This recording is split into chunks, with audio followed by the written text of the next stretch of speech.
Hello and welcome to Books of Blood. My name is John, and today I'm going to be doing the book addiction tag. Now, I was tagged for this one by the Bookish Bryants, and I will leave a link in the description to their video for this tag. They weren't sure who the original creator of the tag was, and so neither am I. I think this is my first time hearing about it, and so they tagged me. And I had to look at the questions and figure out whether I did this tag already or not. And judging from the questions, I don't think I've done it. Unless somebody did a different one with different questions. I don't know, but I haven't done this one. So anyway, there are 14 questions here. And of course, you can tell by the name of the thing, it is all about our addiction to books. All right, so here we go. Question 1. What is the longest amount of time you can comfortably go without picking up a book? That varies. I have to be in the mood. It's one of those things where sometimes, I just want to get if I got to stop reading, I'm reading into a story and everything, and I got to stop. There's times I just cannot wait to pick it up again. That's why usually I will buy a book or I'll be sent a book or whatever in paperback form. But I will also, if I'm not able to carry the paperback or the hardcover around, I'll go and I'll buy it on my Kindle. Which some people probably sitting there thinking, well, that's a waste of money or whatever. But it helps me to be able to continuously read. Like, you feel kind of awkward when you're standing in line at the grocery store and you whip out a huge book to read, or in line somewhere and you're waiting in line and waiting or whatever. And, you can just use your Kindle or your ebook or whatever, your ebook reader. So comfortably go, it just depends. It depends on how badly I want to finish the story. So that's my answer for number 1. All right. Number 2, how many books do you carry on your person, physical or device, at any one time? Usually I carry my phone. My phone has the Kindle app on it. At any one time, I've got well over probably 600 books on me. And I don't feel a thing because they're all on e-reader. So yeah, a pretty good size amount of books. All right, probably maybe not 500, 600, but a lot, okay? So yeah, I've always got some sort of book handy to where if if I'm reading a book and I didn't buy a Kindle copy of it, I might go ahead and start on one that's not similar to that book so I can get started reading that one too. So yeah, probably about 200, 300, 400 or whatever books at one time. Number 3, do you keep every book you buy or receive, or are you happy to pass them on and make space for more? When it comes to books I receive, like gifts, or somebody like Nick over Spooky Noodles, I've said time and time again that he sent me books, and I'm really so appreciative of that. There's no way I'm going to get rid of those books, because that was a gift, and that was a very kind gesture. There's no way I could do that, But if it's books that I bought myself and I know that I'm not going to read them, I've tried to read them, it's just not happening, I'm glad to give them away. I'm glad to trade them in for other books. I'm glad to donate them or whatever. So yeah, it can go either way with that one. I don't give away the books I receive, or I don't get rid of the books I receive, and I have no problem giving away ones that I DNF. All right, so there you go. Number 4, how long would you spend in a bookshop on a standard visit? I'm trying to think about that one. So let's break that down. Let's break it down into used bookshop and new bookshop. So when Bookhounds was open here in Bakersfield, and I hope they come back, but when Bookhounds was open, I would probably spend an hour to 2 hours in Bookhounds whenever I would go. I told you once before, I've said this a long time ago, but they put their horror, which is what I read, they put their horror mixed in with their science fiction and with their mystery. I wish they wouldn't do that. I think that even though sometimes horror has elements of science fiction and science fiction has elements of horror, same thing with mystery and horror, I really wish they would keep them separate. But I would literally start at mystery, start at A, and just work my way all the way down to Z, grabbing books out where I saw them, the ones I wanted. Here you go. Oh, I want this one. Oh, new Stephen King. Oh, here we go. Have I read this one by Dean Koontz? I'm not really into Koontz. I don't know. But you know what? I'll give it a chance. Here, there we go. Yeah, that's what I would do. Same thing with science fiction. I would go A to Z, picking out books, picking out horror books from there. So anyway, it would take me anywhere from an hour to an hour and a half, sometimes 2 hours. So yeah, I'll give it 2 hours, and that's at a used bookstore. Now Barnes and Noble is a different story. They mix their horror in with everything, and nowadays with covers, a lot of times with covers, if you're not familiar with the author, and you get this cover that doesn't look like a horror novel, you're kind of wondering, is this horror? And you got to go on your phone and look it up and everything. So yeah, okay, all right, so it's a horror novel. Do I want to read it? I don't know. I'll wait for this one. Okay, yeah, I'll do that. One way I found that is a good way to spot horror novels in like new bookstores like that is if it starts with the word "the," like The Stand. Like, well, that's probably going to be horror. The Remaking by Clay McLeod Chapman. I thought, hey, you know what? That sounds like horror. And it is. And then just other ones. Now, it doesn't always apply to that. I mean, what's an example of a book that is not horror but starts with The Red Pony. That's not horror. It's John Steinbeck. It's not horror, though. So yeah, in Barnes & Noble, it just depends. I can be in Barnes & Noble for half an hour, or longer, or I can leave 5 minutes after I walk in the door. I don't always like the way they arrange their books. I don't like the way they arrange their shelving. And now that the whole COVID thing is going on, they've really rearranged here at the Bakersfield store, and it is really confusing. It's like you'll be like on A to Z of horror, or not A to Z, but you'd be like in the horror section. So you're like, here's A to I. And you figure you turn the corner or turn whatever, and you're going to have J to Z or whatever. And that's not the case. Next thing you know, you're in, young adult, or you're in fantasy or something or another.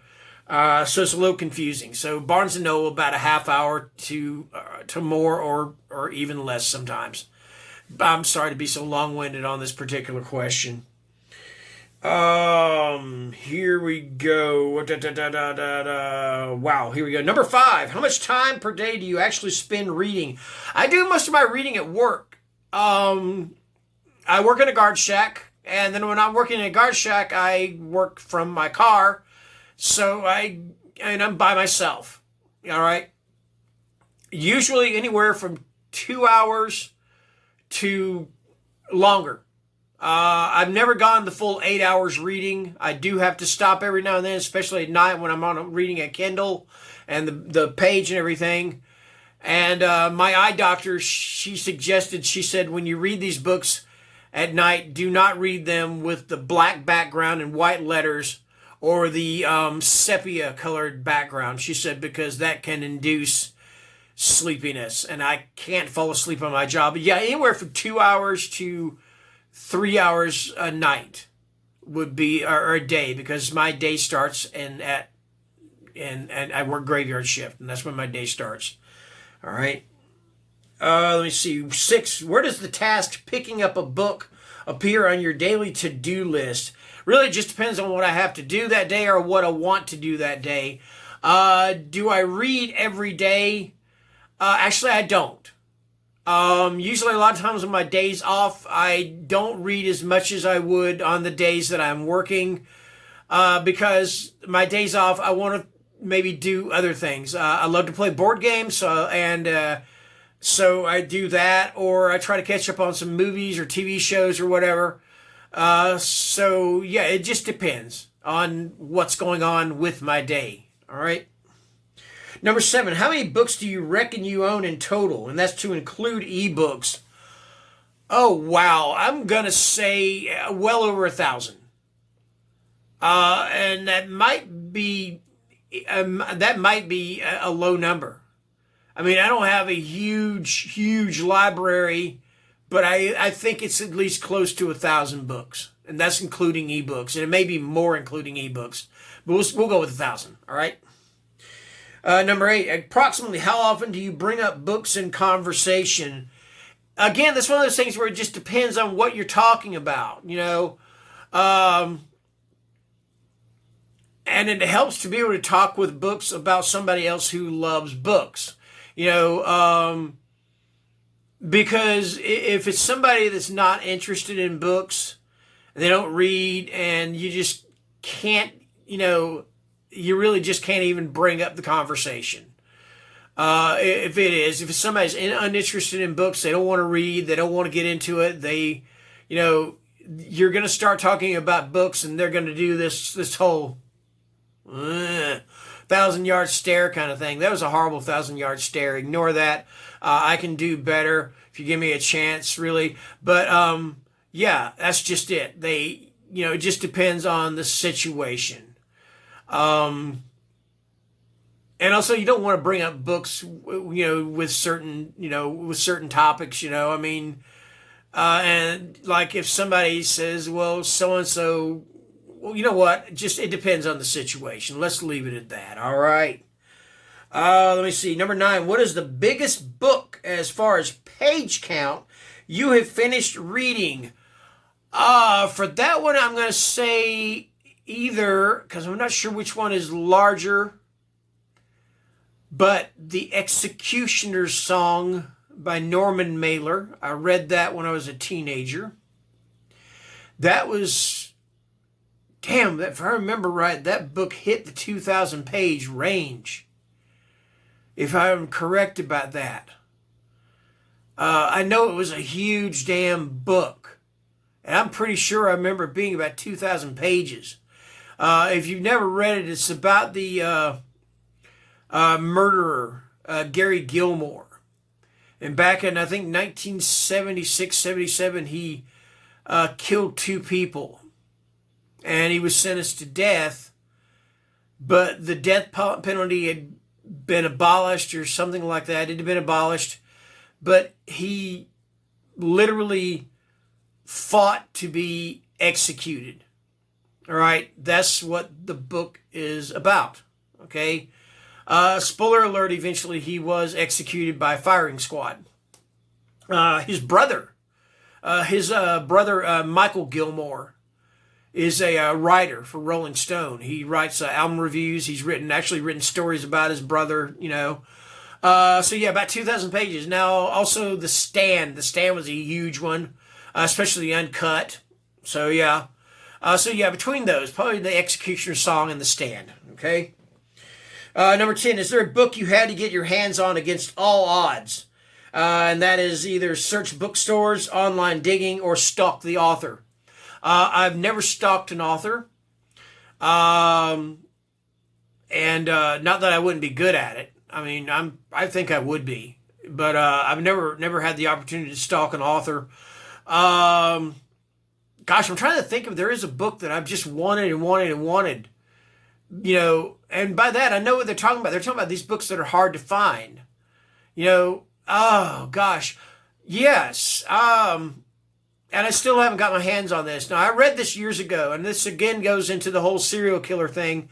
There was a book I read years ago it was an autobiography of the serial killer / mass murderer Donald Pee Wee Gaskins. Now, he was a serial killer / mass murderer from South Carolina, which is where I'm from. And he was finally executed, I think back in 90... Oh, God, I can't remember when he was executed. But his book is called Final Truth. And it is basically the story of his life. It is told by him. And it is one of the most disturbing books I have ever read. And I want to get a hold of a copy of it. But I can't find another copy of it to read because I was really young when I read it. I was in my 20s, and I would love to read it again, but every copy I see is just exorbitantly priced.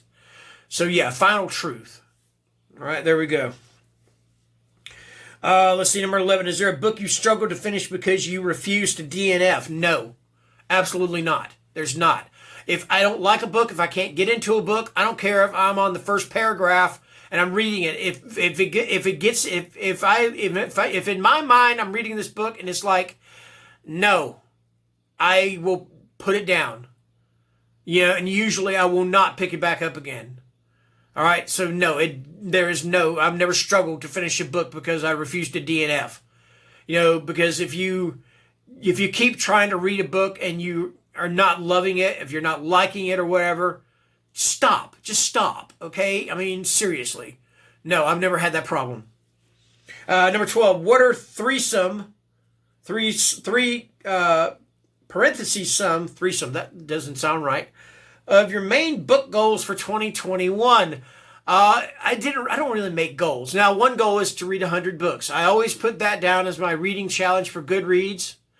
And usually I surpass it. And I did this year, all right? Or last year, 2020. Another goal, I did a video with 21 books that I wanted to read, specifically read in 2021. So that's 2 goals. Three. I don't know if this counts as reading, but I would like to be able to, any time I do a book review, I would like to improve from the last review that I did. And I think, at least in my mind, I think that I am doing that. If I'm not, then please let me know, and I will work on that. But yeah, that's my 3 goals. There we go. Number 13. Have you ever had the privilege of converting someone into a reader? And that it says also either through, I think it said something about incessant nagging or whatever like that. I didn't write the whole sentence down, just that part. I've never just out and out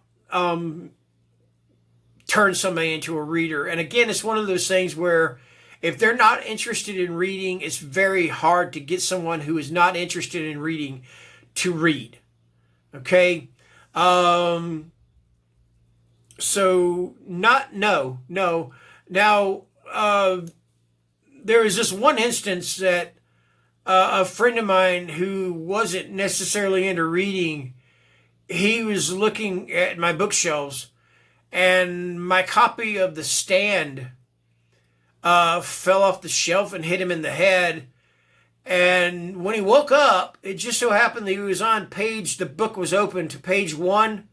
And when he woke up and he looked down, he started reading the pages, and that got him interested in The Stand. I made that whole part up. Don't believe that. That's stupid. Anyway, no, not necessarily. I don't think I've ever turned anybody into a reader. All right. And number 14. Yeah, this is the final question, and enough of my shenanigans. Describe what books mean to you in 5 words. All right. I'm going to preamble on that one. It depends. But I'm a horror reader. Books mean horror. So, for me, let me see.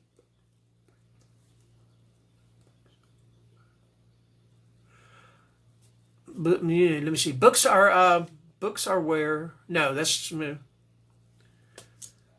Oh gosh, I had it in my head, and I think oh gosh, I had it 5 words.